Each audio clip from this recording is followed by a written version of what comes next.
রূপনগরের আশেপাশে হচ্ছে অনেক সরিষা ক্ষেত আমরা দেখতে আসছি, আমি আর আমার বন্ধু উমর। দেখেন, আপনারাও দেখেন, আপনাদেরও দেখাই। এখানে অনেক কাপল আসছে, অনেক শিশু বাচ্চারা আসছে, অনেক বয়স্ক মানুষ আসছে, ছোট ছোট বাচ্চারা আসছে। আমি কিছুক্ষণ আগে দেখলাম একটা হুজুর ফ্যামিলি আসছে। সবাই আসলে দেখতে আসছে। দেখেন, আপনারাও দেখেন।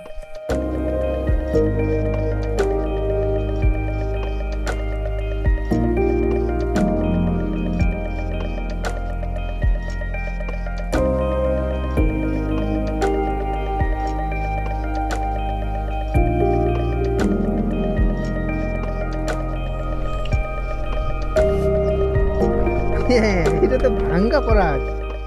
এখানে যে এরকম সৌন্দর্য দেখতে পাবো আমি ভাবতে পারি নাই। অবশ্য সাপ আছে কিনা কে জানে। আপনাদের যদি আমি একটু ভিউটা দেখাই তাহলে দেখতে পারবেন যে কি সুন্দর এই সরিষা বাগান।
আমাদের দেশটা আসলে অনেক সুন্দর।